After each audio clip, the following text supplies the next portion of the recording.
ಯೋಗ ಸಂಶೋಧಕರು doctor Visvesvaraya Naveen K Visvesvaraya ಅವರು ಕೂಡ ಜಾಯ್ನ್ ಆಗ್ತಾ ಇದ್ದಾರೆ. ಸರ್, ಕಾರ್ಯಕ್ರಮಕ್ಕೆ ಸ್ವಾಗತ ತಮಗೆ. ನಮಸ್ಕಾರ. ಇವತ್ತಿನ ವಿಶೇಷವಾದಂಥ ಕಾರ್ಯಕ್ರಮದಲ್ಲಿ ನಿಮಗೆ ಬಹಳ ವಿಶೇಷತೆ ಇವತ್ತಿನ ದಿನ, ಯಾಕಂದ್ರೆ ತಾವೊಬ್ಬ ಯೋಗ ಸಂಶೋಧಕರಾಗಿ ಯೋಗವನ್ನ ಯಾವ ರೀತಿಯಾಗಿ ಬ್ರೀಫ್ ಆಗಿ ಎಕ್ಸ್ಪ್ಲೇನ್ ಮಾಡ್ತೀರಾ, ಎಷ್ಟರ ಮಟ್ಟಿಗೆ ಪ್ರಾಮುಖ್ಯತೆ ಪ್ರತಿದಿನದ ಜೀವನದಲ್ಲಿ ಹೇಗೆ ಒಡನಾಡಿ ಆಗ್ತಾ ಇದೆ ಯೋಗ? ಎಲ್ಲರಿಗೂ 12ನೇ ಅಂತಾರಾಷ್ಟ್ರೀಯ ಯೋಗ ದಿವಸದ ಶುಭಾಶಯಗಳು.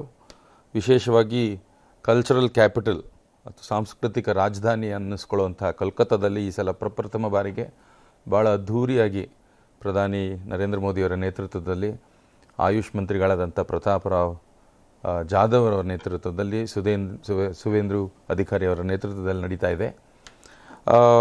ಜೊತೆಗೆ ನೀವು ಹೇಳ್ತಾ ಇದ್ರಿ, ಇನ್ನೊಂದು ವಿಶೇಷ ನಿನ್ನೆ ರಾತ್ರಿ ನಡೆದದ್ದು, ಸುಮಾರು 500 ಬೋಟ್ಗಳ ಮೇಲೆ ಯೋಗ ಮಾಡಿದ್ದಾರೆ ನಿನ್ನೆ ಹೂಗ್ಲಿ ನದಿ ಮೇಲೆ. ಬಹಳ ವಿಹಂಗಮವಾದಂಥ ದೃಶ್ಯ ನಿನ್ನೆ ರಾತ್ರಿ. ಅದರ ಝಲಕಗಳು ಸಿಕ್ಕಿದ್ರೆ ನಾವು ನಮ್ಮ ವೀಕ್ಷಕರು ತೋರಿಸ್ಬೋದು. ಈ 12 ವರ್ಷಗಳಲ್ಲಿ ನಾವು ಯೋಗ ದಿನಾಚರಣೆಯನ್ನು ದೇಶದಲ್ಲಿ ಹಾಗೂ ಪ್ರಪಂಚದಾದ್ಯಂತ ಆಚರಿಸ್ಕೊಳ್ತಾ ಬರ್ತಾ ಇದ್ದೇವೆ. ಇವತ್ತು ಈ 12 ವರ್ಷಗಳಲ್ಲಿ ಪ್ರತಿಯೊಂದು ಮನೆಯಲ್ಲೂ ಪ್ರತಿಯೊಬ್ಬ ನಾಗರಿಕನಿಗೂ ಜೂನ್ 21 ಅಂತಂದರೆ ಅದು ಯೋಗಕ್ಕೆ ಸಮಾನವಾಗಿ ಜನರು ಅದನ್ನು ಅರ್ಥಕೊಂಡಿದ್ದಾರೆ, ಅವರು ಗ್ರಹಿಸ್ಕೊಂಡಿದ್ದಾರೆ. ಮತ್ತೊಂದು ಅಂತಾರಾಷ್ಟ್ರೀಯ ಸ್ತರದಲ್ಲಿ ನೋಡೋದಾದರೆ ಪ್ರತಿಯೊಂದು ದೇಶದ ರಾಜಧಾನಿಯಲ್ಲೂ ನಮ್ಮ ministry of external affairs ministry ಮುಖಾಂತರ ಭಾಳ ಸ್ಟ್ರಕ್ಚರ್ಡ್ ಆಗಿ ಈ ಯೋಗ ಕಾರ್ಯಕ್ರಮವನ್ನು ನಡೆಸ್ಕೊಂಡು ಬರ್ತಾ ಇದ್ದಾರೆ.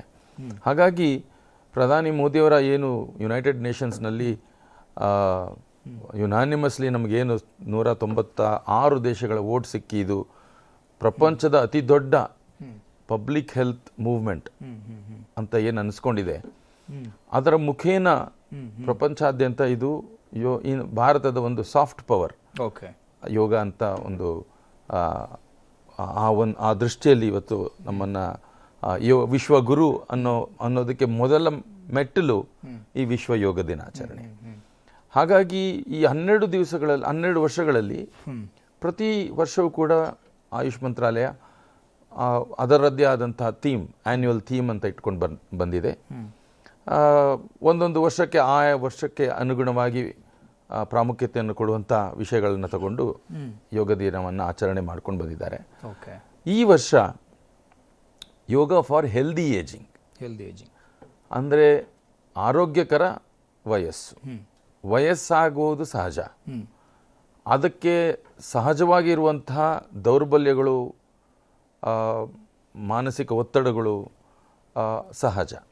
ಅದನ್ನು ಮೆಟ್ಟಿ ನಿಲ್ಲೋದು ಹೇಗೆ, ಅದರ ಪ್ರಭಾವವನ್ನು ನಮ್ಮ ದೇಹ ಮತ್ತು ಮನಸ್ಸಿನ ಮೇಲೆ ಹೇಗೆ ಕಡಿಮೆ ಮಾಡಿಕೊಳ್ಳೋದು, ವಯಸ್ಸಾಗ್ತಿದ್ರೂ ಕೂಡ ನಮ್ಮ ದೈಹಿಕ ಮಾನಸಿಕ ಚೇತನವನ್ನು ವೃದ್ಧಿಪಡಿಸ್ಕೊಳ್ಳೋದು ಹೇಗೆ ಅನ್ನೋದರ ಬಗ್ಗೆ ಈ ವರ್ಷ ಎಲ್ಲರ ಫೋಕಸ್ ಇರಬೇಕು, ಧ್ಯಾನ ಇರಬೇಕು ಅನ್ನೋ ದೃಷ್ಟಿಯಿಂದ ಬಹಳ ಸಮಂಜಸವಾದಂಥ ಒಂದು ಥೀಮನ್ನು ಈ ವರ್ಷ ಎಲ್ಲರೂ ಆಚರಿಸ್ತಾ ಇದ್ದಾರೆ. ಮೂರನೇದಾಗಿ, ಪ್ರತಿ ವರ್ಷವೂ ಆಯುಷ್ ಮಂತ್ರಾಲಯದ ಒಂದು ನೇತೃತ್ವದಲ್ಲಿ ಹಲವಾರು ಗಿನ್ನಿಸ್ ರೆಕಾರ್ಡ್ಗಳು ನಡೀತಾ ಇದೆ. ಮೊದಲು 3-4 ವರ್ಷ 2 ಲಕ್ಷ, 3 ಲಕ್ಷ, 4 ಲಕ್ಷ ಏಕಕಾಲದಲ್ಲಿ ಜನ ಆ ದಿನ ಯೋಗ ಅಭ್ಯಾಸವನ್ನು ಮಾಡಿದ್ದು ಗಿನ್ನಿಸ್ ದಾಖಲೆ ಆಗಿದ್ದರೆ, ತದನಂತರ ಕೆಲವು ಯೋಗಾಸನ ಭಂಗಿಗಳನ್ನು ಲಕ್ಷಾಂತರ ಜನ ಮಾಡುವಂಥದ್ದು, ಈ ರೀತಿಯ ಗಿನ್ನಿಸ್ ರೆಕಾರ್ಡ್ಗಳು ಕೂಡ ಆಗಿದ್ದಾವೆ. ನಿನ್ನೆ ಅತಿ ಹೆಚ್ಚು ಯೋಗಪಟುಗಳು ಬೋಟಿನ ಮೇಲೆ, ನದಿಯ ಮೇಲೆ ಯೋಗ ಮಾಡಿದ್ದಾರೆ ಅನ್ನೋ ಮಾಹಿತಿ ಇದೆ. ಅದರ ದೃಢೀಕರಣ ಸಿಗಬೇಕಾಗಿದೆ. ಅದೇ ರೀತಿಯಲ್ಲಿ ಈ ವರ್ಷ ಆನ್ಲೈನ್ ಗಿನ್ನಿಸ್ ರೆಕಾರ್ಡ್ ಕೂಡ ಆಗಿದೆ. 6 ಲಕ್ಷ ಜನ ಏಕಕಾಲದಲ್ಲಿ ಅವರವರ ಜಾಗದಲ್ಲೇ ಯೋಗವನ್ನು ಅಭ್ಯಾಸ ಮಾಡಿದ್ದಾರೆ. ಸೊ ಹಾಗಾಗಿ ಈ public health awareness and movement ಅಂತ ಏನು ಹೇಳ್ತೇವೆ, ಯೋಗ ನಮ್ಮ ದೈನಂದಿನ ಜೀವನದ ಅಂಗವಾಗಬೇಕು. ಯೋಗ ನಮ್ಮ ಸ್ವ ಆರೋಗ್ಯ ರಕ್ಷಣೆಯ ಒಂದು ಅಂಗವಾಗಬೇಕು. ಇವತ್ತೇನಾಗಿದೆ ಅಂತಂದರೆ, ನನ್ನ ಆರೋಗ್ಯ ನನ್ನ ವೈದ್ಯರ ಕೈಯಲ್ಲಿದೆ, ನಮ್ಮ ಕೈಯಲ್ಲಿಲ್ಲ. ನಮ್ಮ ಕೈಯಲ್ಲಿಲ್ಲ. ಅದು ನಮ್ಮ ಕೈಯಲ್ಲಿ ಇರಬೇಕು ಅನ್ನೋದಾದರೆ ನಮ್ಮ ಜೀವನ ಶೈಲಿ, ಪ್ರಕೃತಿ ದತ್ತವಾದಂತಹ ಜೀವನ ಶೈಲಿ, ಮತ್ತು ಯೋಗದಂತಹ ಒಂದು ಜೀವನದ ತತ್ವ ಆಚರಣೆ ನಮ್ಮದೇ ಜೀವನದಲ್ಲಿ ಇದ್ದರೆ ವೈದ್ಯರ ಅವಶ್ಯಕತೆ ಎಲ್ಲ ವಯಸ್ಸಿನಲ್ಲೂ, ವಿಶೇಷವಾಗಿ ವಯಸ್ಸಾದಂಥ ಸಮಯದಲ್ಲಿ ಕಡಿಮೆ ಆಗ್ತದೆ. ಯಾಕೆ ಅಂತಂದರೆ ರಿಪೇರಿ ಮಾಡುವಂಥದ್ದು ಬಹಳ ಕಷ್ಟ, ಕಡಿಮೆ ವಯಸ್ಸಾದ ಮೇಲೆ. ಯಾಕೆಂದರೆ ವಯಸ್ಸಿಗೆ ಸಹಜವಾದಂಥ ದೌರ್ಬಲ್ಯಗಳು, ಕಾಯಿಲೆಗಳು, ರೋಗಗಳು, ಅದನ್ನು ನಾವು ತಡೆಗಟ್ಕೊಳ್ಬೇಕು, ಅದು ಬರದ ಹಾಗೆ ನೋಡ್ಕೊಳ್ಬೇಕು. ಇದ್ದರೂ ಅದನ್ನು ಸಮಂಜಸವಾಗಿ ನಾವು ಅದನ್ನು ಮ್ಯಾನೇಜ್ ಮಾಡಿಕೊಂಡು ಹೋಗಬೇಕು. ಫಂಕ್ಷನಲ್ ಅಬಿಲಿಟಿ ಅಂದರೆ ಒಂದು ಯಾರಿಗೂ ಅವಲಂಬಿತರಾಗದಂತೆ ಇರುವಂಥ ಒಂದು ಸ್ಥಿತಿಯೇ ಬಹಳ ಬೇಕಾಗಿರುವಂಥದ್ದು. ಈ ಎಲ್ಲ ಇದಕ್ಕೆ ಸಾಕಷ್ಟು ವೈಜ್ಞಾನಿಕ ಪುರಾವೆಗಳಿದ್ದಾವೆ. ನಾವು ಅದನ್ನು ಎಳೆ ಎಳೆಯಾಗಿ ವೀಕ್ಷಕರಿಗೆ ಹೇಳ್ತಾ ಹೋಗೋಣ. ಸೊ ಇದು ಈ ವರ್ಷದ ವಿಶೇಷ. ಈಗ ಹಿಂದೆ ಒಂದು ಗಾದೆ ಮಾತಿತ್ತು ಸರ್, ತಾವು ಹೇಳ್ದಂಗೆ ಊಟ ಬಲ್ಲವನಿಗೆ ರೋಗ ಇಲ್ಲ, ಮಾತು ಬಲ್ಲವನಿಗೆ ಜಗಳ ಇಲ್ಲ. ಬಟ್ ಈ ಫಸ್ಟ್ ಲೈನ್ ಇದೆ ಅಲ್ಲ, ಊಟ ಬಲ್ಲವನಿಗೆ ರೋಗ ಇಲ್ಲ ಅನ್ನುವಂಥದ್ದು, ಅದು ಇತ್ತೀಚಿನ ದಿನಗಳಲ್ಲಿ ಹೆಂಗಾಗ್ಬಿಟ್ಟಿದೆ ಅಂದ್ರೆ, ಏನ್ ತಿನ್ನೋಕ್ ಹೋದ್ರಲ್ಲಿ ಏನೋ ಒಂದು ಮಿಕ್ಸ್ ಆಗ್ಬಿಟ್ಟಿರತ್ತೆ. ಎಷ್ಟು ತಿನ್ಬೇಕು, ಎಷ್ಟು ಪ್ರಮಾಣದಲ್ಲಿ ತಿನ್ಬೇಕು, ಯಾವ ಟೈಮಲ್ಲಿ ತಿನ್ಬೇಕು, ಅದಕ್ಕೆಲ್ಲ ಒಂದೊಂದು ಫಿಕ್ಸ್ ಮಾಡ್ಕೊಂಡ್ಬಿಟ್ಟಿದೆ ಬಾರ್ಡರ್ಗಳನ್ನ. ಸೊ ಅದು ಈಗ ಚೇಂಜ್ ಆಗ್ತಿದೆ. ಯೋಗ ಬಲ್ಲವನಿಗೆ ರೋಗ ಇಲ್ಲ ಅಂತ ಅದನ್ನ ಸ್ವಾಮಿ ರಾಮದೇವ್ ಬಹಳ ಚೆನ್ನಾಗಿ ಹೇಳ್ತಾರೆ, ಯೋಗ ಸೇ ನಿರೋಗ ಅಂತ. ಹಿಂದಿಯಲ್ಲಿ ಅದಕ್ಕೆ ಸಾಮ್ಯವಾದಂಥ ಪದ ಸಿಗ್ತದೆ. ಸೊ ಹೌದು, ಮೊದಲು ಯೋಗ ಸೂತ್ರದಲ್ಲೇ ಇದಂತೆ, ಹೇಯಂ ದುಃಖಂ ಅನಾಗತಂ. ಯೋಗದಿಂದ ಏನಾಗ್ತದೆ ಅಂತಂದರೆ ಹಲವಾರು ಪ್ರಯೋಜನ ಇದ್ದರೂ ಮುಂಬರುವ ಎಲ್ಲ ದುಃಖಗಳಿಗೆ ಯೋಗ ಪರಿಹಾರ ಅಂತ. ಅಂದರೆ ಕೇವಲ ಊಟದ್ದು, ಮಾನಸಿಕ ದೈಹಿಕ ಆರೋಗ್ಯ, ಮಾನಸಿಕ ಆರೋಗ್ಯದ್ದಲ್ಲ, ಮನುಷ್ಯನಿಗೆ ಸಹಜವಾದಂಥ ಸಕಲ ದುಃಖಗಳು ಇವತ್ತಿಂದಲ್ಲ ಮುಂದೆ ಬರುವ ದುಃಖಗಳಿಗೂ ಕೂಡ ಯೋಗ ಪರಿಹಾರ ಅಂತ ಹೇಳ್ತಾರೆ. ಹೇಯಂ ದುಃಖಂ ಅನಾಗತಂ. ಆಗತಂ ಅಂದ್ರೆ ಬಂದಿರುವಂಥದ್ದು, ಅನಾಗತಂ ಅಂದ್ರೆ ಇನ್ನೂ ಬರಬೇಕಾದಂಥ ಭವಿಷ್ಯತ್. ಅಂತಹ ಒಂದು ವಿಶಾಲವಾದಂಥ ಗುರಿ ಇಟ್ಕೊಂಡಿರುವಂಥ ಜೀವನ ಶೈಲಿ ಯೋಗ. ಅದರಲ್ಲಿ ಬಹಳ ಮುಖ್ಯವಾದಂಥ ಒಂದು ಅಂಶ ನೀವು ಹೇಳಿದಾಗೆ ಆಹಾರ ಪದ್ಧತಿ. ಇದರಲ್ಲಿ ಯೋಗದಲ್ಲಿ ಗುಣಗಳು ಅನ್ನೋ ಒಂದು ತತ್ವ ಇದೆ. ಇದರಲ್ಲಿ ಎಲ್ರಿಗೂ ಬಹಳ ಈ 12 ವರ್ಷದಲ್ಲಿ ಸಾಕಷ್ಟು ಯೋಗದ ಎಜುಕೇಷನ್ ನಮ್ಮ ವೀಕ್ಷಕರಿಗೆ ಆಗಿದೆ, ನಾಗರಿಕರಿಗೆ ಆಗಿದೆ. ಇವತ್ತು ಎಲ್ಲರೂ ಮಾತಿನಲ್ಲೂ ಕೂಡ ಇದನ್ನು ಉಪಯೋಗಿಸ್ತಾರೆ. ತಮಸ್, ರಜಸ್, ಸತ್ವಗುಣ ಅಂತ. ತಮಸ್ ಅಂತಂದರೆ ನಿಷ್ಕ್ರಿಯವಾಗಿರುವಂಥ ದೇಹ ಪ್ರಕೃತಿ ಇರೋರು, ಮನಸ್ಸಿನ ಪ್ರಕೃತಿ ಇರುತ್ತವರು. ಅವರನ್ನು ಮೋಟಿವೇಟ್ ಮಾಡಬೇಕು ಅಥವಾ ಬೆಳಗ್ಗೆ ಎಬ್ಬಿಸಬೇಕು ಅಥವಾ ಯಾವುದಾದ್ರು ಕಾರ್ಯಕ್ಕೆ ತೊಡಗಿಸ್ಕೋಬೇಕು ಅಂತಂದರೆ ಬಹಳಷ್ಟು ಶ್ರಮ ಪಡಬೇಕಾಗ್ತದೆ. ಅಂದರೆ ಒಳಗಿನ ಚೈತನ್ಯ ಕಡಿಮೆ ಇರುವಂಥ ವ್ಯಕ್ತಿತ್ವ, ಮಾನಸಿಕ ಸ್ಥಿತಿ, ಅಂಥವರಿಗೆ ದೈಹಿಕ ಯೋಗ ಮೊದಲ ಹೆಜ್ಜೆ. ಯಾಕೆಂದರೆ ಫಸ್ಟ್ ನಮ್ಮ ತಮಸ್ಸನ್ನು, ನಮ್ಮ ಲೇಜಿನೆಸ್ನ, ನಮ್ಮ ಇನರ್ಷಿಯನ ಹೋಗಲಾಡಿಸ್ಬೇಕು ಅಂತಂದರೆ ದೈಹಿಕ ಯೋಗ. ಇನ್ನು ರಜಸ್ ಪ್ರವೃತ್ತಿಯವರು ಇದ್ದಾರೆ. ರಜಸ್ ಪ್ರವೃತ್ತಿ ಅಂತಂದರೆ ಯಾವಾಗಲೂ ಸಚೇತರಾಗಿರುವಂಥದ್ದು, ಸಕ್ರಿಯವಾಗಿರುವಂಥವ್ರು. ಆದರೆ ಅದರಲ್ಲಿ ಕೆಲವು ಸೈಡ್ ಎಫೆಕ್ಟ್ ಇದೆ. ಸಕ್ರಿಯವಾಗಿರೋದ್ರ ಜೊತೆಗೆ ನನಗೇನು ಸಿಗುತ್ತೆ, ನನಗೇನು ಇದರಿಂದ ಲಾಭ ಅನ್ನೋ ಒಂದು ದೃಷ್ಟಿಕೋನ ಇಟ್ಕೊಂಡು ಅವ್ರು ಸಕ್ರಿಯವಾಗಿರ್ತಾರೆ. ಅದಕ್ಕೆ ರಜಸ್. ಅದರಲ್ಲಿ ಒಳ್ಳೇದಾದರೂ ಅದಕ್ಕೊಂದು ಸೈಡ್ ಎಫೆಕ್ಟ್ ಇದೆ. ಆದರೆ ಹಾಗಾಗಿ ಅದಕ್ಕೆ ಬಹಳ ಬೇಗ ಸುಸ್ತಾಗುವಂಥದ್ದು, ದೈಹಿಕ ಮಾನಸಿಕ ದುರ್ಬಲತೆಗೆ ಒಳಗಾಗುವಂಥದ್ದು, ಇದು ಅದರಲ್ಲಿ ಸಹಜವಾದಂಥ ಪರಿಣಾಮಗಳು. ಅವರಿಗೆ ಪ್ರಾಣಾಯಾಮದ ಅವಶ್ಯಕತೆ ಇರ್ತದೆ. ಯಾಕೆಂದರೆ ಸಕ್ರಿಯವಾಗಿರೋರು ನಾವು ಸಮತೋಲನ ಸ್ಥಿತಿಗೆ ತರಬೇಕಾಗ್ತದೆ. ಅತಿಯಾದ ವೇಗದಲ್ಲಿರೋರನ್ನ ಸಮತೋಲನದ ವೇಗದ ಸ್ಥಿತಿಗೆ ತರಬೇಕಾಗ್ತದೆ. ಅದಕ್ಕೆ ಪ್ರಾಣಾಯಾಮ ಬಹಳ ಸಹಕಾರಿ. ಹಠಯೋಗದಲ್ಲಿ ಹೇಳ್ತಾರೆ, ಚಲೇ ವಾತಂ ಚಲೇ ಚಿತ್ತಂ ನಿಶ್ಚಲೇ ನಿಶ್ಚಲಂ ಭವೇತ್. ಅಂದರೆ ನಮ್ಮ ಉಸಿರು ಓಡಿದರೆ ಮನಸ್ಸು ಓಡ್ತದೆ. ಉಸಿರು ನಿಧಾನ ಆದರೆ ಮನಸ್ಸು ನಿಧಾನ ಆಗ್ತದೆ. ಉಸಿರು ನಿಂತರೆ ಮನಸ್ಸು ನಿಲ್ತದೆ. ಇದನ್ನು ಯೋಗಿಗಳು ಮನಸ್ಸನ್ನು ಧ್ಯಾನದ ಮುಖಾಂತರ ಗ್ರಹಿಸಿ ಈ ತತ್ವವನ್ನು ಅಳವಡಿಸ್ಕೊಂಡ್ರು. ಅವರು ಮೊದಲು ನನ್ನ ಮನಸ್ಸು ಓಡ್ತಿದ್ದಾಗ ನನ್ನ ಉಸಿರು ಹೇಗಿದೆ, ಇದು ಸ್ವಂತ ಪರೀಕ್ಷೆ, ಸೆಲ್ಫ್ ಅವೇರ್ನೆಸ್. ನನ್ನ ನನ್ನ ನಾನು ಸಂತೋಷವಾಗಿರುವಂಥ ಮನಸ್ಥಿತಿಯಲ್ಲಿ ನಾನು ಉಸಿರಿ ಆಗಿದೆ. ನನಗೆ ಯಾವುದೇ ಯೋಚನೆಗಳು ಇಲ್ಲದೆ ಧ್ಯಾನಾಸಕ್ತನಾಗಿದ್ದಾಗ ನನ್ನ ಉಸಿರಿ ಆಗಿದೆ. ಓಕೆ, ಅದನ್ನು ತಿಳ್ಕೊಂಡಾಗ ಅವ್ರಿಗೆ ಕಂಡುಕೊಂಡಂಥ ಸತ್ಯ ಇದು. ಅದನ್ನು ರಿವರ್ಸ್ ಮಾಡಿದರೆ, ಈಗ ನಮಗೆಲ್ರಿಗೂ ಗೊತ್ತು ನಮ್ಮ ಮನಸ್ಸು ಯಾವಾಗ ಓಡ್ತದೆ. ನಮಗೆ ಮನಸ್ಸಿನ ಉದ್ವೇಗ ಆದಂಥ ಸಮಯದಲ್ಲಿ, ಭಯ ಆತಂಕ ಇದ್ದಂಥ ಸಮಯದಲ್ಲಿ ನೀವು ಯಾವಾಗಲೂ ಇದೊಂದು ನಾವು ಎಕ್ಸಾಂಪಲ್ ಭಾಳ ಕೊಡ್ತೇವೆ. ನೀವು ಕೆಟ್ಟ ನ್ಯೂಸನ್ನು ಭಾಳ ಆರಾಮವಾಗಿ ಯಾರಿಗೂ ನೀವು ಶೇರ್ ಮಾಡಲಿಕ್ಕಾಗೋದಿಲ್ಲ. ಯಾವುದಾದ್ರು ಸಾವಿನ ಸುದ್ದಿಯೋ ಅಪಘಾತದ ಸುದ್ದಿಯನ್ನು ನೀವು ನಿಧಾನವಾಗಿ ಅರ್ಧ ಗಂಟೆ ಹೇಳಲಿಕ್ಕಾಗ್ತದ? ಭಾಳ ಅರ್ಜೆಂಟಲ್ಲಿ ತರಾತುರಿಯಲ್ಲಿ ಆತುರದಲ್ಲಿ ಹೇಳ್ತೇವೆ. ಯಾಕೆ ಅಂತಂದರೆ ನಮ್ಮ ಮನಸ್ಸು ಓಡ್ತಾ ಇರ್ತದೆ. ಕೆಟ್ಟ ವಿಚಾರಗಳನ್ನು ಅನುಭವಿಸುವಾಗ ಮತ್ತು ಹಂಚುವಾಗ ಅದೇ ಪ್ರಮಾಣದಲ್ಲಿ ಉಸಿರು ವೇಗದಲ್ಲಿರ್ತದೆ.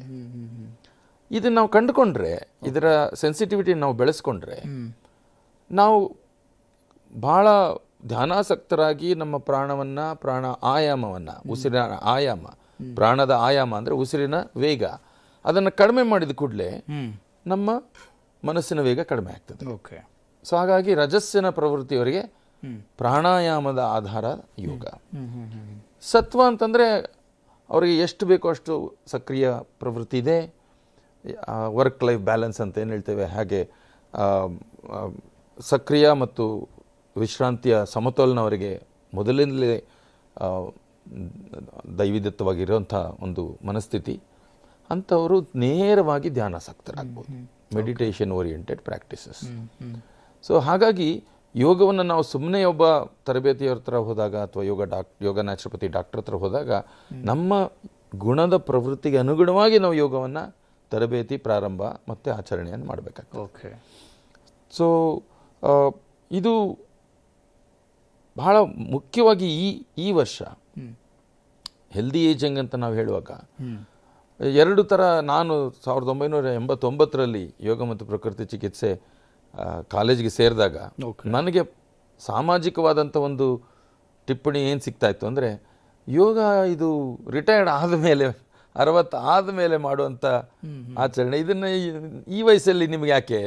ಓಕೆ, ಅಂದರೆ ಅವತ್ತಿನ ಒಂದು ಪರಿಭಾಷೆ ಏನಂತಂದರೆ, ಯೋಗ ಆಧ್ಯಾತ್ಮಿಕ ಅಭಿವೃದ್ಧಿಗಾಗಿ, ಮಾನಸಿಕ ಅಭಿವೃದ್ಧಿಗಾಗಿ, ದೈವ ಸಾಕ್ಷಾತ್ಕಾರಕ್ಕಾಗಿ, ನಮ್ಮ ದೈನಂದಿನ ಜೀವನಕ್ಕಾಗಿ ಅಲ್ಲ ಅನ್ನೋ ಒಂದು ಗ್ರಹಣೆ ಇತ್ತು. ಓಕೆ, ಇವಾಗ ಇನ್ನೊಂದು ರೀತಿಯ ಆತಂಕ ಆಗಿದೆ. ಈಗ ಅದು ಹೋಗಿದೆ. ಈಗ ಎಲ್ಲರೂ ದೈಹಿಕ ಸಮತೋಲನಕ್ಕೆ, ಶಕ್ತಿಗೆ, ಫಿಟ್ನೆಸ್ಗೆ, ವೆಲ್ನೆಸ್ಗೆ, ಹೆಲ್ತ್ನ ಪ್ರಮೋಷನ್ಗೆ, ಪ್ರಿವೆನ್ಷನ್ ಆಫ್ ಡಿಸೀಸ್ಗೆ ಎಲ್ಲದಕ್ಕೂ ಯೋಗ ಬೇಕು ಅನ್ನೋದು ಅರ್ಥ ಆಗಿದೆ. ಆದರೆ ಇವತ್ತು ನಾವು ವಯಸ್ಕರು ಯೋಗನ ಪರಿಚಯ ಮಾಡ್ಕೊಳ್ಬೇಕು, ಅಭ್ಯಾಸ ಮಾಡಬೇಕು, ಕಲಿಬೇಕು ಅಂತಂದರೆ ಅವ್ರಿಗೆ ಮೇಜರ್ ಸಂಶೋಧನೆಗಳಲ್ಲಿ ಕಂಡುಕೊಂಡಿರೋದು ಸುಮಾರು 3 ಲಕ್ಷ ಜನರ ಸರ್ವೆಯಲ್ಲಿ 3 ರೀತಿಯ ಅವರಿಗೆ ಆತಂಕಗಳು. ಓಕೆ, ಮೊದಲನೇದು, ಇದರಿಂದ ನನಗೆ ಏನಾದರೂ ತೊಂದರೆ ಆಗ್ಬೋದು, ಬೀಳ್ಬೋದು, ಮೈಕೈ ನೋವಾಗ್ಬೋದು, ಸೈಡ್ ಎಫೆಕ್ಟ್ಸ್. ಯೋಗ ಚಿಕ್ಕವ್ರು ಮಾಡುವಂಥದ್ದು. ಟಿವಿಯಲ್ಲಿ ಯೋಗದ ಆಸನಗಳು, ಭಂಗಿಗಳು ನೋಡಿದರೆ ಭಯ ಆಗ್ತದೆ, ಅದನ್ನೆಲ್ಲ ನಮಗೆ ಯಾಕೆ? ಇದು ಮೊದಲು ಫಸ್ಟ್ ಹೆಸಿಟೇಷನ್. ಓಕೆ, ಇದರಿಂದ ನಮಗೆ ಬೀಳ್ಬೋದು, ತೊಂದರೆ ಆಗ್ಬೋದು, ಜಾಯಿಂಟ್ಸ್ ಪೇನ್ ಆಗ್ಬೋದು, ಮಸಲ್ ಪೇನ್ ಆಗ್ಬೋದು, ಸ್ಟ್ರೆಚ್ ಆಗ್ಬೋದು. ಎರಡನೇದು, ಬಹಳ ಕಷ್ಟ ಇದು, ಇದನ್ನು ಸರಳವಾಗಿ ಮಾಡುವಂಥದ್ದಲ್ಲ ಯೋಗ. ಹಾಗಾಗಿ ಇದು ನಮ್ಮ ವಯಸ್ಸಿನವ್ರಿಗಲ್ಲ, ಲೆವೆಲ್ ಆಫ್ ಡಿಫಿಕಲ್ಟಿ. ಓಕೆ, ನೀವು ಯಾರ ಹತ್ರ ಹೋದ್ರೂ ಕಷ್ಟದ ಭಂಗಿಗಳನ್ನ ಹೇಳ್ಕೊಡ್ತಾರೆ, ನಮ್ಮ ಕೈಯಲ್ಲಿ ಆಗದೇ ಇರೋಂಥದ್ದು ಹೇಳ್ಕೊಡ್ತಾರೆ. ಏನು ಪ್ರಯೋಜನ? ಬೇಡ ಇದು. ಇನ್ನು ಮೂರನೇದು, ಇದೆರಡು ಬಂದ ಮೇಲೆ ಮೋಟಿವೇಶನ್ ಲೆವೆಲ್ ಭಾಳ ಕಡಿಮೆ ಇರ್ತದೆ. ಅದರ ಅನುಕೂಲ, ಅದರ ದೈನಂದಿನ ಪ್ರವೃತ್ತತೆ ಬಹಳ ಅರ್ಥ ಮಾಡ್ಕೋಬೇಕಾದ್ರೆ ಭಾರಿ ಕಷ್ಟ ಆಗ್ತದೆ. ಇವು 3 ಕಾರಣಗಳಿಂದ ವಯಸ್ಸಾದವರು ಯೋಗದಿಂದ ಸಹಜವಾಗಿ ದೂರ ಉಳ್ಕೊಳ್ಳುವಂಥ ಪರಿಸ್ಥಿತಿ ಬರ್ತದೆ. ಬಟ್ ನೀವು ಮೆಡಿಕಲಿ ನೋಡಿದರೆ ಈ 3 ಕಾರಣಕ್ಕೋಸ್ಕರ ಯೋಗ ಮಾಡಬೇಕಾಗ್ತದೆ ಅವರು. ಹೌದು, ನಿಜ, ಕರೆಕ್ಟ್. ಯಾಕೆ ಅಂತಂದರೆ ವಯಸ್ಸು ಸಹಜವಾದಂಥ ಡಿಕ್ರೀಸ್ಡ್ ಫಿಸಿಕಲ್ ಮೊಬಿಲಿಟಿ ಅಂತ ಹೇಳ್ತೀವಿ. ಓಡಾಡಲಿಕ್ಕೆ ಕಷ್ಟ ಆಗುವಂಥದ್ದು, ಸ್ನಾಯು ಮತ್ತು ಕೀಲುಗಳ ನೋವುಗಳು ಜಾಸ್ತಿ ಆಗುವಂಥದ್ದು, ಏಕಕಾಲದಲ್ಲಿ ಒಂದೇ ಭಂಗಿಯಲ್ಲಿ ಕೂತ್ಕೊಳ್ಳೋದಾಗಲಿ ಮಲ್ಕೊಳ್ಳೋದಾಗಲಿ ಕಷ್ಟ ಆಗುವಂಥದ್ದು, ಫಿಸಿಕಲ್ ಲಿಮಿಟೇಷನ್ಸ್. ಅದಕ್ಕೆ ಬಹಳ ಪೂರಕವಾಗಿ ಚಿಕಿತ್ಸಾ ರೂಪಕವಾಗಿರೋದು ಯೋಗ ಭಂಗಿಗಳು.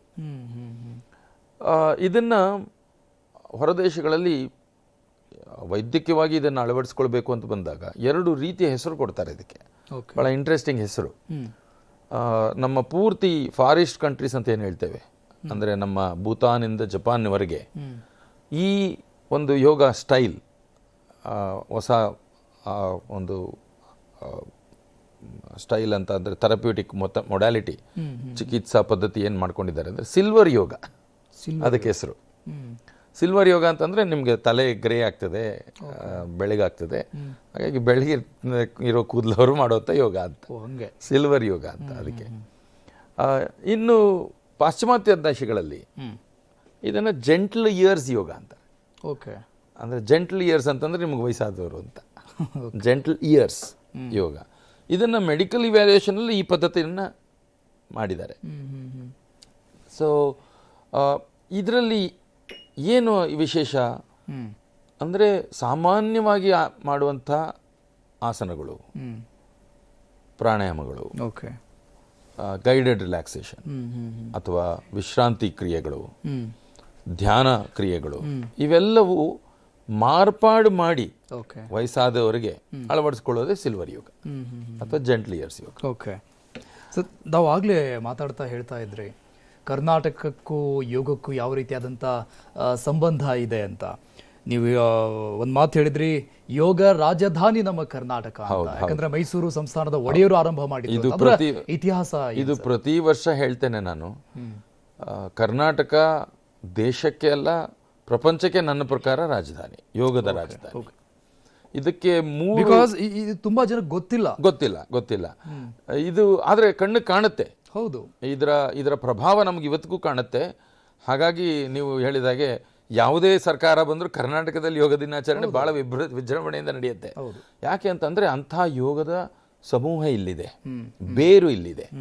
ಬೇರು ಹೇಗೆ ಅಂತಂದ್ರೆ ಹಿಂದೆ ನಮ್ಮ ಸ್ವಾತಂತ್ರ್ಯಕ್ಕೆ ಮುಂಚೆನೆ ನಮ್ಮ ಒಡೆಯರ ಆಸ್ಥಾನದಲ್ಲಿ ಕೃಷ್ಣಮಾಚಾರ್ಯ ಅನ್ನೋ ಯೋಗ ಗುರುಗಳನ್ನ ಚೆನ್ನೈಯಿಂದ ಕರ್ಕೊಂಡು ಬರ್ತಾರೆ.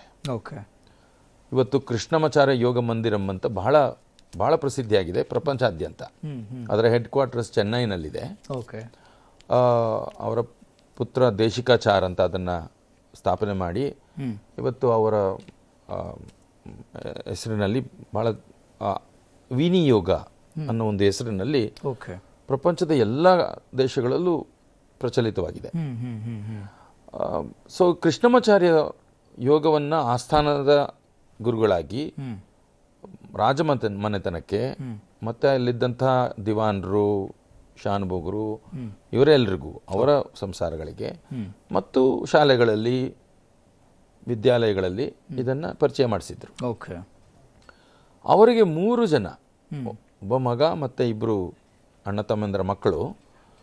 ಈಗ ನಮ್ಗೆಲ್ರಿಗೂ ಗೊತ್ತಿರೋಂಥ 3 ಹೆಸರಿದೆ. ಒಂದು ಅಯ್ಯಂಗಾರ್ ಯೋಗ. ಪ್ರಪಂಚದಲ್ಲಿ ನೀವು ಯಾರಿಗೆ ಯೋಗ ಹೇಳಿದ್ರು ಅಯ್ಯಂಗಾರ್ ಯೋಗ ಅಂತ ಹೇಳ್ತಾರೆ. BKS ಅಯ್ಯಂಗಾರ್ ಅಂತ ಅವರು ಬೆಳ್ಳೂರಿನವರು. ಅವರು ಯೋಗವನ್ನು ಕೃಷ್ಣಮಾಚಾರ್ಯರ ಹತ್ರ ಕಲಿತಾರೆ. ಬೆಳ್ಳೂರಿನಲ್ಲಿ ಸ್ಮಾರಕ ಕೂಡ ಇದೆ. ಅವರು ಯೋಗವನ್ನು ಕಲಿತ ಮೇಲೆ ಪೂನಾದಲ್ಲಿ ಅವರ ಹೆಡ್ ಕ್ವಾರ್ಟರ್ಸ್ನ ಇಟ್ಕೊಂಡು ಇಡೀ ಪ್ರಪಂಚದಲ್ಲಿ ಅಯ್ಯಂಗಾರ್ ಯೋಗ ಅಂತ ಬಹಳ ಸುಮಾರು 1000 ಯೋಗ ಭಂಗಿಗಳಿಗೆ ಅವರು ಪ್ರಸಿದ್ಧಿ. ಎರಡನೇದು ಪಟ್ಟಾಭಿ ಜೋಯಿಸ್ ಅಂತ ಮೈಸೂರಿನಲ್ಲೇ ಉಳ್ಕೊಂಡು ಇವತ್ತು ಮೈಸೂರಿನಲ್ಲಿ 250ಕ್ಕೂ ಹೆಚ್ಚು ಯೋಗ ಶಾಲೆಗಳಿದ್ದಾವೆ. ನಿಮಗೆ ವಾರಣಾಸಿ ಮತ್ತು ಋಷಿಕೇಶ್ನಲ್ಲಿ ಇರೋಕ್ಕಿಂತನೂ ಜಾಸ್ತಿ ಯೋಗ ಸಂಸ್ಥೆಗಳು ನಮಗೆ ಮೈಸೂರಿನಲ್ಲಿ ಸಿಗ್ತದೆ. ಇದು ಯಾಕೆ ಅಂತಂದ್ರೆ ಪಟ್ಟಾಭಿ ಜೋಯಿಸ್ ಅವರು ಅಲ್ಲೇ ಉಳ್ಕೊಂಡು ಅಷ್ಟಾಂಗ ವಿನ್ಯಾಸ ಯೋಗ ಅನ್ನೋದನ್ನ ಪ್ರಾರಂಭ ಮಾಡ್ತಾರೆ. ಸೊ ಈ 3 ದಿಗ್ಗಜರು BKS ಅಯ್ಯಂಗಾರ್, ಪಟ್ಟಾಭಿ ಜೋಯಿಸ್, ದೇಶಿಕಾಚಾರ್, ಕೃಷ್ಣಮಾಚಾರ್ಯ ಅವರ ತರಬೇತಿಯನ್ನು ತಗೊಂಡು ಪ್ರಪಂಚಾದ್ಯಂತ ಹಬ್ಬಿಸ್ತಾರೆ. ಇದು ಮೊದಲನೇ ಕಾರಣ. ಎರಡನೇ ಕಾರಣ, ಪ್ರಪ್ರಥಮವಾಗಿ ಈ ದೇಶದಲ್ಲಿ ಯೋಗ ಅನುಸಂಧಾನ ಸಂಸ್ಥಾನ ಪ್ರಾರಂಭ ಆಗ್ತದೆ 1978ರಲ್ಲಿ. ಡಾಕ್ಟರ್ HR ನಾಗೇಂದ್ರ ಅಂತ ಹೇಳಿ ಅವರು ವಿವೇಕಾನಂದ ಯೋಗ ಕನ್ಯಾಕುಮಾರಿಯ ವೈಸ್ ಪ್ರೆಸಿಡೆಂಟ್ ಆಗಿರ್ತಾರೆ. ಓಕೆ. ಅವರು ಮೆಕ್ಯಾನಿಕಲ್ ಇಂಜಿನಿಯರ್, ME PhD ನಾಸಾದಲ್ಲಿದ್ದವರು ಅಲ್ಲಿ ಹೋಗಿ 12 ವರ್ಷ ಸೇವಾ ವೃತ್ತಿ ಅಂತ ಅಲ್ಲಿ ಏನು ಕರೀತಾರೆ ಆಗಿ ಅವರನ್ನ ವೈಸ್ ಪ್ರೆಸಿಡೆಂಟ್ ಆಗಿ ಅಲ್ಲಿ ನೇಮಕ ಮಾಡ್ಕೊಳ್ತಾರೆ. ಓಕೆ. ಅವರನ್ನು ಏಕನಾಥ್ ರಾನಡೆ ಅವರ ಗುರುಗಳು ಬೆಂಗಳೂರಿಗೆ ಕಳಿಸಿ ನೀವು ಇಲ್ಲಿ ಯೋಗ ಸಂಶೋಧನಾ ಕೇಂದ್ರನ ಮಾಡಿ ಅಂತ. ಅದು ಬೆಳೆದು 2002ರಲ್ಲಿ ಯೋಗ ಪ್ರಪ್ರಥಮ ವಿಶ್ವದ ಯೋಗ ವಿಶ್ವವಿದ್ಯಾಲಯ ಆಗಿ ಇವತ್ತು ಸ್ಥಾಪನೆ ಆಗಿದೆ. ಜಿಗಣಿಯಲ್ಲಿ ಇರುವಂಥ ವಿವೇಕಾನಂದ ಯೋಗ ಅಂತ ಬಹಳ ಪ್ರಸಿದ್ಧಿ ಎಲ್ರಿಗೂ. ಎಸ್ ವ್ಯಾಸ ಅಂತಾನು ಬಹಳ ಪ್ರಸಿದ್ಧಿ. ನಾನು ಅಲ್ಲಿ 1993ರಿಂದ 2015ರವರೆಗೆ ಅನುಸಂಧಾನ ವಿಭಾಗದಲ್ಲಿ ಕೆಲಸ ಮಾಡಿದ್ದೇನೆ. ಅದನ್ನು ನಾವು ಆಶ್ರಮದಿಂದ ಮೊದಲು ಚಿಕಿತ್ಸಾಲಯ, ನಂತರ ಸಂಶೋಧನೆ, ಅಲ್ಲಿ ವಿಶೇಷವಾಗಿ ನಾವು ನರವಿಜ್ಞಾನ ಚಿಕಿತ್ಸೆಯನ್ನು ಪ್ರಪಂಚಕ್ಕೆ ಮಾದರಿಯಾಗುವ ರೀತಿಯಲ್ಲಿ ಬೆಳೆಸಿದ್ದೇವೆ. ಇವತ್ತು ಅಲ್ಲಿ ಡಿಪ್ಲೊಮಾಯಿಂದ ಹಿಡಿದು PhD ವರೆಗೂ ಯೋಗದ ಎಲ್ಲ ಪ್ರಕಾರದ ಕೋರ್ಸ್ಗಳು ನಡೀತಿದೆ. ಇದು ಪ್ರಪಂಚಕ್ಕೆ ಪ್ರಥಮ. ಮೂರನೇದು 1989ರಲ್ಲಿ ನಮ್ಮ ಪದ್ಮವಿಭೂಷಣ್ ವೀರೇಂದ್ರ ಹೆಗಡೆಜಿಯವರು ಯೋಗ ಮತ್ತು ಪ್ರಕೃತಿ ಚಿಕಿತ್ಸಾ ವೈದ್ಯಕೀಯ ಕಾಲೇಜನ್ನು ಪ್ರಾರಂಭ ಮಾಡ್ತಾರೆ. ಇದು ಪ್ರಪಂಚಕ್ಕೆ ಮೊದಲನೇದು, ದೇಶಕ್ಕೆ ಮೊದಲನೇದು. ಇದು 5.5 ವರ್ಷದ ಯೋಗ ಮತ್ತು ಪ್ರಕೃತಿ ಚಿಕಿತ್ಸೆಯ ಒಂದು ವೈದ್ಯಕೀಯ ಪದ್ಧತಿಯ ಡಿಗ್ರಿ ಕಾಲೇಜ್. ಇಲ್ಲಿ bachelors of naturopathy and yogic sciences. ನನ್ನ ಅದೃಷ್ಟ, ನಾನು ಆ ಕಾಲೇಜಿನ ಮೊದಲ ಬ್ಯಾಚಿನ ಮೊದಲ BNYS ಹೋಲ್ಡರ್. ಸೊ ಹಾಗಾಗಿ ಇವತ್ತು 102 ಕಾಲೇಜುಗಳಿದ್ದಾವೆ ದೇಶದಲ್ಲಿ. 20,000 ಯೋಗ ಮತ್ತು ಪ್ರಕೃತಿ ಚಿಕಿತ್ಸಾ ವಿಶ್ವವಿದ್ಯಾಲಯ ಇರೋದು ಬೆಂಗಳೂರು ಜಿಗಣಿಲಿ ಮಾತ್ರ. ವಿಶ್ವವಿದ್ಯಾಲಯ ಜಿಗಣಿ, ಮೊಟ್ಟ ಮೊದಲ ಯೋಗ ಮತ್ತು ಪ್ರಕೃತಿ ಚಿಕಿತ್ಸಾ ಕಾಲೇಜು ಧರ್ಮಸ್ಥಳ. ದೇಶಕ್ಕೆ, ಪ್ರಪಂಚಕ್ಕೆ. ಇದು 3 ಆಯಿತು. ಇನ್ನು 4ನೇದು ನಮ್ಮ ಶ್ರೀ ಯೋಗ, ಆರ್ಟ್ ಆಫ್ ಲಿವಿಂಗ್ ಸ್ಥಾಪನೆ, ಅದರ ಪ್ರಚಾರ ಪದ್ಧತಿ. ಬೆಂಗಳೂರು ಇಡೀ ಪ್ರಪಂಚಕ್ಕೆ ಆರ್ಟ್ ಆಫ್ ಲಿವಿಂಗಿನ ಒಂದು ಆಧ್ಯಾತ್ಮ ಯೋಗದ ಪರಿಚಯ. ಇನ್ನು 5ನೇದು ನಾವು ಬೆನಿಫಿಟ್ ತಗೋಬೇಕು ಅಂತ ಆದರೆ ನಮ್ಮ ಸದ್ಗುರು ಏನಿದ್ದಾರೆ ಜಗ್ಗಿ ವಾಸುದೇವ್ ಅವರು ಮೈಸೂರಿನವರು. ಅವರ ಎಲ್ಲ ಯೋಗ ಮತ್ತು ಅವರ ಸ್ವಾಧ್ಯಾಯ, ತಪಸ್ಸು, ಯೋಗದ ದರ್ಶನ ಮೈಸೂರಿನ ಚಾಮುಂಡಿ ಬೆಟ್ಟದಲ್ಲಿ ಆಗಿರುವಂಥದ್ದು. ಇನ್ನೊಂದು ಬಹಳ ದೊಡ್ಡ ಸಂಸ್ಥೆ ಇದೆ ನ್ಯೂಯಾರ್ಕ್ ಹತ್ರ, ಯೋಗವಿಲ್ ಅಂತ. ಬಾಸ್ಟನ್ ಹತ್ರ, ನ್ಯೂಯಾರ್ಕ್ ಅಲ್ಲ, ಬಾಸ್ಟನ್ ಹತ್ರ ಸುಮಾರು 300 ಎಕರೆ ಕ್ಯಾಂಪಸ್. ಅಲ್ಲಿ ಸ್ವಾಮಿ ಸಚ್ಚಿದಾನಂದ ಅಂತ ಒಬ್ಬರು ಮೈಸೂರಿನ ಯೋಗ ಗುರು ಅಲ್ಲಿ ಹೋಗಿ ಆ ಯೋಗ ಸಂಸ್ಥೆಯನ್ನು ಸ್ಥಾಪನೆ ಮಾಡ್ತಾರೆ. ಸೊ ಹಾಗಾಗಿ ಮೈಸೂರು ಒಂದು ಯೋಗದ ಮೂಲ ದೇಶಕ್ಕೆ. ಇವತ್ತು ಯೋಗದ ತರಬೇತಿ ತಗೊಂಡು ಯೋಗ ಸ್ಟುಡಿಯೋ, ಯೋಗ ಸೆಂಟರ್ಗಳು ನಡೆಸ್ತಿದ್ರೆ ಅದೆಲ್ಲ BKS ಅಯ್ಯಂಗಾರ್, ಪಟ್ಟಾಭಿ ಜೋಯಿಸ್ ಮತ್ತು ದೇಶಿಕಾಚಾರ್. ಇವತ್ತು ಯಾರಾದರೂ BA, MA, BSc, MSc, diploma yoga ಮಾಡಿದರೆ ಅದು ನಮ್ಮ ಧರ್ಮಸ್ಥಳ ಹಾಗೂ ಮಂಗಳೂರು ಮಣಿಪಾಲ್ ಯೂನಿವರ್ಸಿಟಿ 1987ರಲ್ಲಿ ಮೊದಲ MSc ಪ್ರಾರಂಭ ಮಾಡ್ತಾರೆ. 87ರಲ್ಲಿ ಯೋಗ ವಿಜ್ಞಾನ ಅಂತ ಮಂಗಳೂರು, 89ರಲ್ಲಿ ಯೋಗ ಚಿಕಿತ್ಸೆ ಅಂತ ಮಣಿಪಾಲ್ ಯೂನಿವರ್ಸಿಟಿ. ಸೊ ಪ್ರಪ್ರಥಮ ಮಾಸ್ಟರ್ಸ್ ಕೋರ್ಸ್ ಕರ್ನಾಟಕದಲ್ಲಿ ನಡೆಯುತ್ತೆ. ಪ್ರಪ್ರಥಮ medical course in yoga and naturopathy ಕರ್ನಾಟಕದಲ್ಲಿ ನಡೆಯುತ್ತೆ. ಹಾಗಾಗಿ ಎಲ್ಲ ಕಾರಣಗಳಿಗೆ ಆಮೇಲೆ ಅತಿ ಹೆಚ್ಚು ಯೋಗ ಮತ್ತು ಪ್ರಕೃತಿ ಚಿಕಿತ್ಸಾ ವೈದ್ಯರು ಕರ್ನಾಟಕದಲ್ಲಿ ಸಿಗ್ತಾರೆ ನಿಮಗೆ. ಇಡೀ ದೇಶದಲ್ಲಿ ಅತಿ ಹೆಚ್ಚು ಯೋಗ ತರಬೇತಿ ಹೊಂದಿದ ಚಿಕಿತ್ಸಕರು, ಶಿಕ್ಷಕರು ಕರ್ನಾಟಕದಲ್ಲಿ ಸಿಗ್ತಾರೆ ನಿಮಗೆ. ಹಾಗಾಗಿ ಇದು ಅನ್ಡಿಕ್ಲೇರ್ಡ್, ನಾವು ಡಿಕ್ಲೇರ್ ಮಾಡ್ಕೊಳ್ಬೇಕು. ಕರ್ನಾಟಕ ಸರ್ಕಾರದ ಮುಖಾಂತರ ನಾವು DK ಶಿವಕುಮಾರ್ ಅವ್ರ ಕಾಲದಲ್ಲಿ ಇದನ್ನು ಮಾಡ್ಬೋದು. ಮೋದಿಯವರ ಗಮನಕ್ಕೆ ಇದು ಕರ್ನಾಟಕದ ಕಡೆಯಿಂದ ಹೋಗಿಲ್ಲ. ಇನ್ಫ್ಯಾಕ್ಟ್ ಭಾಳ ಇಂಪಾರ್ಟೆಂಟ್, ಇದಕ್ಕೆ ಐಸಿಂಗ್ ಅಂತಾರಲ್ಲ ಹಾಗೆ 2011ರಲ್ಲಿ ಒಂದು ಯೋಗ ಸಮಿಟ್ ನಡೆಯುತ್ತೆ ಆರ್ಟ್ ಆಫ್ ಲಿವಿಂಗಲ್ಲಿ. ಪ್ರಪಂಚದ ಎಲ್ಲ ಯೋಗ ಗುರುಗಳು, ದೇಶದ ಗುರುಗಳು, ಪ್ರಪಂಚದ ಗುರುಗಳು ಅಲ್ಲಿ ಬರ್ತಾರೆ. ಅಲ್ಲಿ ಬಂದು ಒಂದು ಲೀಗಲ್ ಮೆಮೊರಂಡಮ್ ಸೈನ್ ಮಾಡ್ತಾರೆ. ಯೋಗ ದಿನಾಚರಣೆ ಜೂನ್ 21 ಆಗಬೇಕು ಅಂತ. ಅಷ್ಟು ಸುಲಭಕ್ಕೆ ಇಲ್ಲದಿದ್ರೆ ಜೂನ್ 21 ಯಾಕೆ? ಹೌದು, ಈ ಪ್ರಶ್ನೆ ಇದೆ. ನಿಜ. ಭಗವದ್ಗೀತೆ ಜಯಂತಿ ದಿವಸ ಮಾಡ್ಬೋದಿತ್ತು, ಹಾ, ಪತಂಜಲಿ ಜಯಂತಿ ಅಂತ ಹುಡುಕಿ ಮಾಡ್ಬೋದಿತ್ತು, ಹೌದು. ಹನುಮ ಜಯಂತಿ ದಿವಸ ಮಾಡ್ಬೋದಿತ್ತು, ಹೌದು. ಯಾವತ್ತೋ ಮಾಡ್ಬೋದಿತ್ತು. ಎಸ್. ಇದು ಜೂನ್ 21 ಯಾಕೆ? ಯಾಕೆ?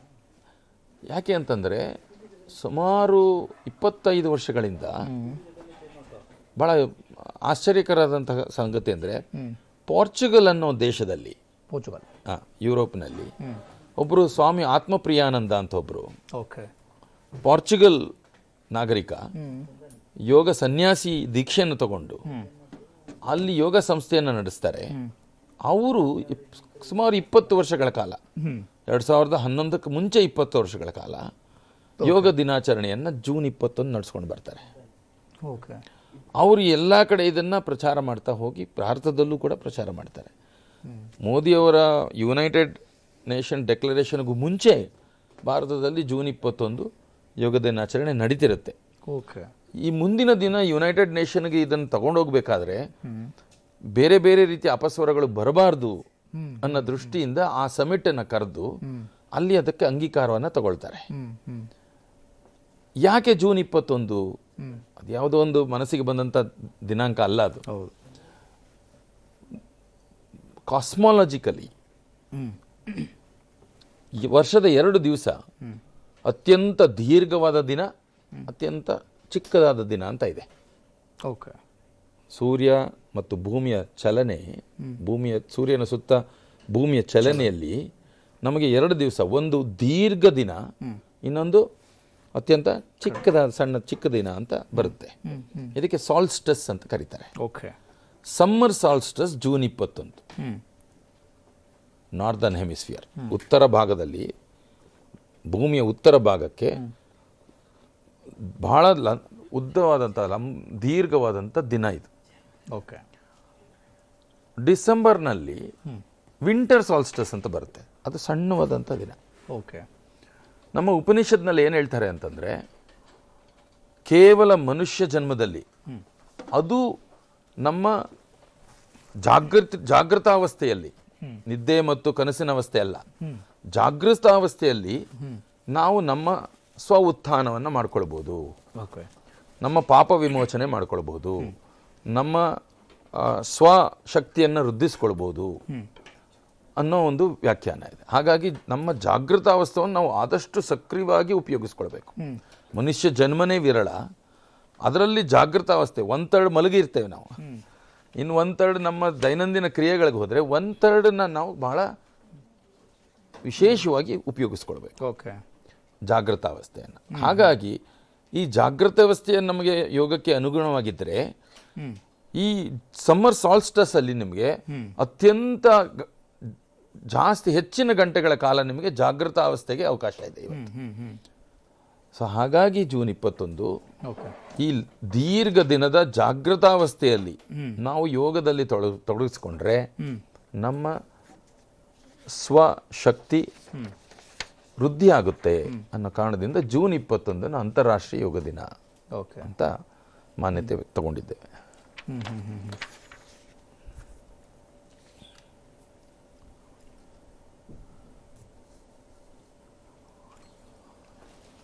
ನಮ್ಮ ಆಡಿಯೋ ಕೊಡಿ ಮೇಡಮ್.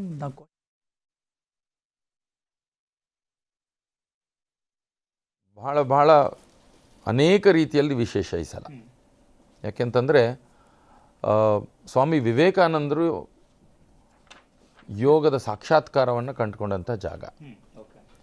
ಅವರ ಗುರುಗಳು ರಾಮಕೃಷ್ಣ ಪರಮಹಂಸರು, ವಿವೇಕಾನಂದರ ಹಠ ಏನು ಅಂತಂದರೆ, ನಾನು ದೇವರನ್ನು ಸಾಕ್ಷಾತ್ಕಾರ ಮಾಡ್ಕೊಳ್ಬೇಕು, ಅಂಥವ್ರನ್ನ ಯಾರು ನನಗೆ ದೇವರು ತೋರಿಸ್ತಾರೆ ಅಂಥ ಗುರುನ ಹುಡುಕ್ತಾ ಇರ್ತಾರೆ. ಅಂಥ ಸಂದರ್ಭದಲ್ಲಿ ರಾಮಕೃಷ್ಣ ಪರಮಹಂಸರ ಭೇಟಿ ಮತ್ತು ಅವರ ಶಿಷ್ಯರಾದ ಮೇಲೆ ವಿವೇಕಾನಂದರು ದೀರ್ಘ ಯೋಗ ಧ್ಯಾನ, ನನ್ನ ಪ್ರಕಾರ ಇತ್ತೀಚಿನ ವರ್ಷಗಳಲ್ಲಿ ಆದಿಶಂಕರಾಚಾರ್ಯರ ನಂತರ ಯೋಗದ ಅಧ್ಯಯನ ಹಾಗೂ ಅದನ್ನು ಸರಳೀಕರಣ ಮಾಡಿದಂಥವರು ಸ್ವಾಮಿ ವಿವೇಕಾನಂದರು. ಹಾಗಾಗಿ ಜಿಗಣಿಯಲ್ಲಿ ಸ್ವಾಮಿ ವಿವೇಕಾನಂದ ಯೋಗ ಅನುಸಂಧಾನ ಸಂಸ್ಥಾನ, ಆ ಒಂದು ಆದರ್ಶದ ಮೇಲೆ ಸಾವಿರಾರು ಲಕ್ಷಾಂತರ ಸಂಸ್ಥೆಗಳು ಇವತ್ತು ಯೋಗ ಆಚರಣೆ ಮತ್ತು ಅಧ್ಯಯನ ನಡೀತಾ ಇದೆ. ವಿವೇಕಾನಂದರ ವಿಶೇಷ ಏನಂತಂದರೆ ಅವರು ಯೋಗದ ಪ್ರಸ್ತಾವನೆ ನಮ್ಮ ಹಿಂದೂ ಧರ್ಮದ ಜೊತೆಗೆ ಅವರ ಶಿಕಾಗೋ ಅಡ್ರೆಸ್ನಲ್ಲಿ ಹೇಳ್ತಾರೆ. ಯಾಕೆ ಅಂತಂದರೆ ಇದರಲ್ಲಿ ನಮಗೆ ಅದರಲ್ಲೂ ಈ ವರ್ಷದ ಥೀಮ್ಗೆ ನಾವೇನು ಹೆಲ್ದಿ ಏಜಿಂಗ್ ಅಥವಾ ಆರೋಗ್ಯಕರ ವಯಸ್ಸು ಅಂತ ಹೇಳ್ತೀವಿ, 4 ರೀತಿಯ ಯೋಗವನ್ನು ಪರಿಚಯ ಮಾಡ್ತಾರೆ ಅವರು. ಒಂದು ಜ್ಞಾನಯೋಗ, ಭಕ್ತಿ ಯೋಗ, ಕರ್ಮಯೋಗ, ರಾಜಯೋಗ. ನೀವು ಯೋಗ ಸೂತ್ರಗಳು ನೋಡಿದರೆ ರಾಜಯೋಗ ಅನ್ನೋ ಪದ ಇದೆ. ಎಸ್ ಎಸ್ ಸರ್, ಮಾತಾಡೋಣ. ಯೋಗ ಬಹಳ ಅತಿ ದೊಡ್ಡ ಇತಿಹಾಸ ಹೊಂದಿರುವಂತಹ ವಿಚಾರ ಇದು. ಈ ಕಾರ್ಯಕ್ರಮದಲ್ಲಿ ಮತ್ತಿಬ್ರು ಗೆಸ್ಟ್ಗಳು ಜಾಯ್ನ್ ಆಗ್ತಾ ಇದ್ದಾರೆ, ಅವರನ್ನ ವೆಲ್ಕಮ್ ಮಾಡ್ಕೊಳ್ಳೋಣ. ಸ್ಮಿತಾ ನಟಿ ಅವರು ಕಾರ್ಯಕ್ರಮದಲ್ಲಿ ಜಾಯ್ನ್ ಆಗ್ತಾ ಇದ್ದಾರೆ, ವೆಲ್ಕಮ್ ಮ್ಯಾಮ್ ಕಾರ್ಯಕ್ರಮಕ್ಕೆ. ಹಾಗೇನೆ ನಿಭಾ ಯೋಗ ಪಟು ಅವರು ಕೂಡ ಕಾರ್ಯಕ್ರಮದಲ್ಲಿ ಜಾಯ್ನ್ ಆಗ್ತಾ ಇದ್ದಾರೆ, ವೆಲ್ಕಮ್ ಕಾರ್ಯಕ್ರಮಕ್ಕೆ. ಸ್ಮಿತಾ ಅವರೇ, ನೀವು ನೋಡ್ದಂಗೆ ಯೋಗ ಹೇಗೆ, ಯಾಕಂದ್ರೆ ಸರ್ ಎಕ್ಸ್ಪ್ಲೈನ್ ಮಾಡ್ತಾ ಇದ್ರು ನವೀನ್ ಸರ್ ಅವಾಗಿಂದ, ಯೂತ್ಗಳು ಯಾವ ರೀತಿಯಾಗಿ ಯೋಗಕ್ಕೆ ಹೊಂದ್ಕೊಳ್ತಾರೆ, ಯಾವ ರೀತಿಯಾಗಿ ತಮ್ಮ ಜೀವನದಲ್ಲಿ ಅದನ್ನ ಆಕ್ಯುಪೈಡ್ ಮಾಡ್ಕೊಳ್ತಾರೆ, ಹೊಂದಿಸ್ಕೊಳ್ತಾರೆ, ಅದ್ರ ಜೊತೆಗೆ ಸಾಗ್ತಾರೆ ಅನ್ನೋದು ಇಂಪಾರ್ಟೆಂಟ್ ಆಗುತ್ತೆ ಅಂತ. ಒಬ್ಬ ನಟಿಯಾಗಿ ನೀವು ಪ್ರತಿದಿನವೂ ಕೂಡ ಬಹಳ ಒಂದು ರೀತಿ ಪಾದರಸ ಥರ ಇರಬೇಕಾಗತ್ತೆ. ಅದಕ್ಕೆ ಯೋಗ ಎಷ್ಟು ಮಟ್ಟಿಗೆ ನಿಮಗೆ ಯೂಸ್ಫುಲ್ ಆಗ್ತಾ ಇದೆ? First of all Naveen sir ಹೇಳಿರೋದು ತುಂಬ ಇನ್ಫಾರ್ಮೇಟಿವ್ ಆಗಿತ್ತು. ನಟಿ ಆಗಲಿ ಬೇಸಿಕಲಿ ಯಾರು any human being for that matter, specifically ನಾನು ಹೆಂಗಸರ ಬಗ್ಗೆ ಮಾತಾಡಬೇಕು ಅಂದರೆ ಅವ್ರ ವುಮೆನ್ ಬಗ್ಗೆ ಮಾತಾಡಬೇಕು ಅಂದರೆ ಡೆಫಿನೆಟ್ಲಿ ನಮಗೆ ತುಂಬ ಅವಶ್ಯಕತೆ ಇದೆ ಯೋಗ ಅನ್ನೋದು. ಸೊ ನಾವು ಯೋಗದ ಪ್ರತಿಫಲ ಏನಂತಾರೆ, ರಿಸಲ್ಟ್ಸ್ ಬೆನಿಫಿಟ್ಸ್ ಆಫ್ ಯೋಗ ನಮಗೆ ಯೂಶಲಿ ಏನಾಗುತ್ತೆ ಅಂದ್ರೆ ನಮ್ಗೆ ನಾನು ಅಸಿಸ್ಟೆಂಟ್ ಪ್ರೊಫೆಸರ್ ಆಗಿ SVS ಕೂಡ ಕೆಲಸ ಮಾಡ್ತಾ ಇದ್ದೀನಿ. ಸೊ ದೇರ್ ಏನಾಗುತ್ತೆ ಅಂದ್ರೆ ಯೋಗ ಥೆರಪಿ ಅಂತ ಏನ್ ತಗೋತಾರೆ, ಅವ್ರಿಗೆ ರಿಸಲ್ಟ್ಸ್ ಇವತ್ತೇ ಬೇಕು, ನಾಳೆನೇ ಬೇಕು, 1 ತಿಂಗಳಲ್ಲಿ ಬೇಕು, 3 ತಿಂಗಳಲ್ಲಿ ಬೇಕು. ಅದು actually impossible. Yoga is not instant. So ಈಗಿನ ಯೂತ್ ಏನಾಗ್ತಾ ಇದೆ ಅಂದ್ರೆ they want everything instant, noodles instant, everything. So patience ಬೆಳೆಸ್ಕೋಬೇಕು. ಅಂಡ್ ಓವರ್ ಆಲ್ ನೋಡಕ್ ಹೋದ್ರೆ ನಮ್ಮ ಇಡೀ ಸೊಸೈಟಿ ಆಸ್ ಸಚ್, ಮೋದಿ ಬಗ್ಗೆ ತುಂಬಾ ಹೇಳಿದ್ರು ಸರ್. ಸೊ ಡೆಫಿನೆಟ್ಲಿ ನಮ್ಗೆ ಆ ಬೂಸ್ಟ್ ಸಿಕ್ಕಿದೆ. ನಮ್ಮ ಯೂತ್ಗೆ ಆಸ್ ಟೀಚರ್ಸ್ ನಾವು ಇಲ್ಲಿ ಕೂತ್ಕೊಂಡು we can definitely make a change ಅಂತ ನಾನು ಹೇಳಕ್ ಇಷ್ಟಪಡ್ತೀನಿ.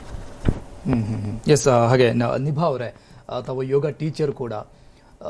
ಹೇಗೆ ನೀವು ಹಿಂದಿನ ಹಲವು ವರ್ಷಗಳ ಹಿಂದೆ ಈ ಯೋಗದ ವಿಚಾರವಾಗಿ ನೋಡ್ತಾ ಇದ್ರೆ, ಈಗ ನಿಮಗೆ ಸುಮಾರು ಜನ ಬರ್ತಾ ಇರ್ತಾರೆ, ಅಡ್ಮಿಷನ್ಸ್ಗಳಾಗ್ತಾ ಇರುತ್ತೆ, ಹೇಗೆ ಇನ್ವಾಲ್ವ್ ಆಗ್ತಾ ಇದ್ದಾರೆ, ಎಸ್ಪೆಷಲಿ ಯೂತ್ಸ್ಗಳ ಬಗ್ಗೆ ಮಾತಾಡ್ತಾ ಇದ್ದಾರೆ? ಯೂತ್ಸ್ಗಿನ್ನ ಜಾಸ್ತಿ ನನ್ನ ಎಕ್ಸ್ಪೀರಿಯನ್ಸಲ್ಲಿ ಓಲ್ಡರ್ ಜನರೇಷನ್ ಇನ್ವಾಲ್ವ್ ಆಗ್ತಾ ಇದ್ದಾರೆ. ಬಿಕಾಸ್ ನಾನು ಪರ್ಸ್ನಲ್ ಕ್ಲಾಸಸ್ ತೊಗೊತಾ ಇರೋದು, ಆ್ಯಂಡ್ ಯೂತ್ಸ್ ಯೂಶಲಿ ಗ್ರೂಪ್ ಕ್ಲಾಸಸ್ಗೆ ಹೋಗೋಕ್ಕೆ ಪ್ರಿಫರ್ ಮಾಡ್ತಾರೆ. ಬಟ್ ಈ ಓಲ್ಡರ್ ಜನರೇಷನ್ನಲ್ಲಿರೋರ್ಗೆ ಏನಾಗುತ್ತೆ ಅಂದರೆ ಅವ್ರು ಯಾವತ್ತೂ ಯೋಗ ಮಾಡಿರಲ್ಲ, ಆ್ಯಂಡ್ ಅವರಿಗೆ ಭಯ ಇರುತ್ತೆ ಏನಾದರೂ ಇಂಜುರಿ ಆಗಿಬಿಟ್ರೆ, ಏನಾದರೂ ಆಗಿಬಿಟ್ರೆ ಅಂತ. ಸೊ ಅವರು ಪರ್ಸ್ನಲ್ ಕ್ಲಾಸ್ ಪ್ರಿಫರ್ ಮಾಡ್ತಾರೆ. ಸೊ ಅವರಿಗೆ ಅವ್ರ ಎಬಿಲಿಟಿ ನೋಡಿಕೊಂಡು, ಅವ್ರ ಹೆಲ್ತ್ ಇಶ್ಯೂ ನೋಡಿಕೊಂಡು ಯಾವ ಥರ ಯೋಗ ಅಂದರೆ ಡಿಸೈನ್ ಮಾಡಿ ಹೇಳ್ಕೊಡೋದು ಅದೆಲ್ಲ ಮಾಡಿದಾಗ ಅವ್ರ ಹೆಲ್ತ್ ಇಂಪ್ರೂವ್ ಆದಾಗ ಅವ್ರಿಗೆ ಖುಷಿ ಆಗುತ್ತೆ. ಆ್ಯಂಡ್ ಯೂತ್ಸು ಬರ್ತಾರೆ, ಕೆಲವರು ಅಂದರೆ ರೆಗ್ಯುಲರಾಗಿ ಹೋಗೋಕ್ಕಾಗಲಿಲ್ಲ ಅಂದರೆ ಅವರು ಬರ್ತಾರೆ. ಆ್ಯಂಡ್ ಅವ್ರ ಕಾನ್ಸಂಟ್ರೇಷನ್ ಇಂಪ್ರೂವ್ ಆಗುತ್ತೆ. ಅವ್ರು ತುಂಬ ಇವಾಗ ಫೋನ್ ಯೂಸ್ ಮಾಡಿ ತುಂಬ ಡಿಸ್ಟ್ರಾಕ್ಷನ್ಸ್ ಇರುತ್ತಲ್ಲ, ಅದು ಎಲ್ಲ ಕಮ್ಮಿ ಆಗ್ತಾ ಹೋಗುತ್ತೆ. ಅವ್ರು ಜಸ್ಟ್ ಒಂದು ಕಡೆ ಆರಾಮಾಗಿ ಕುತ್ಕೊಂಡಿರೋ ಥರ ಆಗುತ್ತೆ.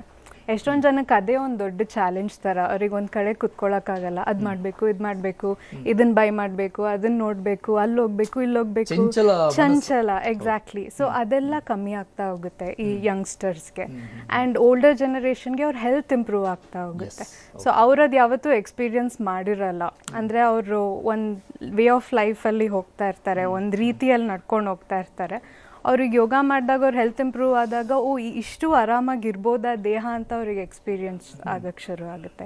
ಸೊ ಅದೆಲ್ಲ ನೋಡೋಕೆ ಖುಷಿ ಆಗುತ್ತೆ. ಈಗ ನೀವು ಹೇಳಿದ್ರಿ ಅಂದ್ರೆ ಎಸ್ಪೆಷಲಿ ಏಜ್ಡ್ ಪೀಪಲ್ಗೆ ಒಂದು ಅದು ಡೌಟ್ ಇರುತ್ತೆ, ಏನಾದರೂ ಆಗ್ಬಿಡುತ್ತೇನೋ ಹಾಗೆ ಅಂತ. ಈಗ ಒಂದು ಪರ್ಟಿಕ್ಯುಲರ್ ಏಜ್ ಅಂತ ಅನ್ಕೊಳ್ಳೋಣ, ಫಾರ್ ಎಕ್ಸಾಂಪಲ್ ಒಂದು 50, 45 ಅಥವಾ 60 ಆ ಥರ, ಅವಾಗ ಹೇಗೆ ಇನ್ವಾಲ್ವ್ ಆಗ್ತಾ ಇದ್ದಾರಾ? S, definitely. ಆ್ಯಕ್ಚುಲಿ ಅವರಿಗೆ ಇನ್ನೂ ಜಾಸ್ತಿ ಕ್ಯೂರಿಯಾಸಿಟಿ ನನ್ನ ಎಕ್ಸ್ಪೀರಿಯನ್ಸಲ್ಲಿ. ಸೊ ಅವರಿಗೆ ಅಂದರೆ ಎಷ್ಟೊಂದು ಮೂವ್ಮೆಂಟ್ಸು, ಎಷ್ಟೊಂದು ರೇಂಜ್ ಆಫ್ ಮೋಷನ್ ಅವರಿಗೆ ಇರೋದೇ ಇಲ್ಲ ಬಾಡಿಯಲ್ಲಿ. ಸೊ ಅವರದೆಲ್ಲ ನಿಧಾನಕ್ಕೆ ಯೋಗ ಮಾಡ್ತಾ ಮಾಡ್ತಾ ಅದು ಬಾಡಿ ಇಂಪ್ರೂವ್ ಆದಾಗ, ಅವ್ರಿಗೆ ಆರಾಮಾಗಿ ಕುತ್ಕೊಳ್ಳೋಕ್ಕಾದಾಗ, ಆರಾಮಾಗಿ ಮಲ್ಕೊಳ್ಳೋಕ್ಕಾದಾಗ ಅವ್ರಿಗೆ ಇನ್ನೂ ಜಾಸ್ತಿ ಮಾಡಬೇಕು ಅನ್ಸಕ್ಕೆ ಶುರು ಆಗುತ್ತೆ. ಆ್ಯಂಡ್ ಅವ್ರ ಫ್ರೆಂಡ್ಸಿಗೆ ಹೇಳ್ತಾರೆ ಮಾಡಿ ಅಂತ ಎಂಕರೇಜ್ ಮಾಡ್ತಾರೆ, ಇನ್ನೂ ಜಾಸ್ತಿ ಜನ ರೆಫರ್ ಟು ರೆಫರ್. ಸೊ ಹಾಗಾಗಿ ಅಡ್ಮಿಷನ್ಸ್ಗಳು ಕೂಡ ಜಾಸ್ತಿ ಆಗ್ತಾ ಇರುತ್ತೆ. ಡೆಫಿನೆಟ್ಲಿ. ಯಾಕೆಂದ್ರೆ ಆ ಬೆನಿಫಿಟ್ಸ್ ಅವ್ರಿಗೆ ಕಾಣಿಸುತ್ತೆ, ತುಂಬಾ ಪ್ರಾಮಿನೆಂಟ್ ಆಗಿ ಅವ್ರಿಗೆ ಗೊತ್ತಾಗುತ್ತೆ. ಓಕೆ, ನನ್ನ ಲೈಫ್, ನನ್ನ ಬಾಡಿ, ನನ್ನ ಮನಸ್ಸು ಎಲ್ಲ ಇಂಪ್ರೂವ್ ಆಗ್ತಾ ಇದೆ ಅಂತ ಅವರಿಗೆ ಕ್ಲಿಯರ್ ಆಗಿ ಗೊತ್ತಾಗುತ್ತೆ. ಇನ್ ದ ಸೆನ್ಸ್ ಇದಕ್ಕೆ ಅಡ್ವರ್ಟೈಸ್ಮೆಂಟ್ ಬೇಕಾಗಿಲ್ಲ, ಅದ್ರ ರಿಸಲ್ಟೇ ಆಟೋಮೆಟಿಕಲಿ ಒಬ್ಬರಿಂದ ಒಬ್ಬರಿಗೆ ಟ್ರಾನ್ಸ್ಫರ್ ಆಗ್ತಾ ಹೋಗ್ತದೆ. Definitely word of mouth strong ಆಗಿದೆ.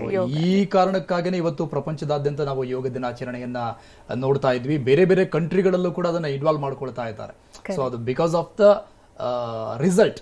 ಎಕ್ಸಾಕ್ಟ್ಲಿ.